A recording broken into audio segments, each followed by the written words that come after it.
Toute proportion gardée, il se produit la nuit beaucoup plus d'accidents que le jour. Et cette semaine, à la chronique de conduite préventive, je vous donne quelques conseils pour la conduite de nuit.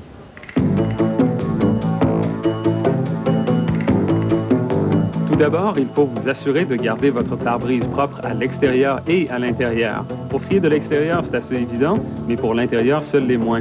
Pourtant, il peut s'y déposer de la saleté, de la condensation, et même si le pare-brise paraît propre, il se peut que la poussière accumulée sur sa face intérieure réduise la visibilité et reflète la luminosité des phares des véhicules circulant en sens inverse. Il est important de nettoyer à la fois les phares et les feux arrière. Des phares sales sont nettement moins efficaces et couvriront une moins grande distance. La nuit, les phares qui sont source de luminosité sont également source d'éblouissement pour les autres usagers de la route. Si vous roulez avec vos feux de route, que l'on appelle communément les hautes, revenez aux feux de croisement ou basse avant de rejoindre ou de croiser un autre véhicule. En roulant sur une route secondaire où on retrouve beaucoup de virages, on peut être prévenu de l'approche d'une voiture roulant en sens inverse en observant la réflexion des phares de cette voiture sur le paysage et plus particulièrement sur les fils électriques qui bordent la route. Surtout, n'utilisez vos phares anti-brouillard que pour les conditions de brouillard seulement.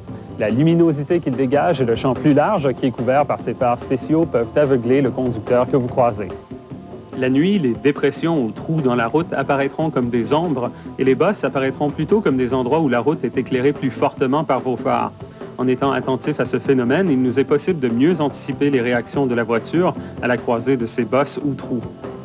L'erreur la plus commune pour la conduite de nuit, c'est de rouler à une vitesse trop élevée pour notre champ de vision. Plus spécifiquement, de ne pas être en mesure de s'arrêter sur la distance qui est couverte par nos phares. En effet, si un obstacle devait apparaître devant nous, il nous sera impossible de nous arrêter à temps si on roule trop vite.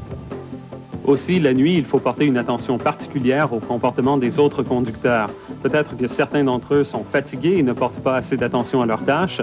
Pire encore, il se peut que l'un de ces automobilistes soit en état d'ébriété. Gardez les yeux en mouvement. Trop souvent, certains conducteurs se contentent de regarder droit devant et développent ce que l'on appelle l'effet de tunnel, c'est-à-dire qu'ils cessent d'utiliser leur miroir ou leur vision périphérique et que leur champ de vision devient sérieusement limité. En terminant, si vous devez rouler la nuit pour un long trajet ou après une dure journée de travail, je vous conseille d'utiliser des gouttes pour les yeux afin de les rafraîchir. Un autre bon truc, c'est de mâcher de la gomme, parce qu'en mâchant de la gomme, les muscles du visage restent actifs et cela aide à rester éveillé. Et surtout, dites-vous bien que si vous êtes trop fatigué pour conduire, la meilleure solution, c'est de s'arrêter et de se reposer plutôt que de prendre le risque énorme de continuer à tout prix, de s'endormir au volant et de causer un accident grave. Restez avec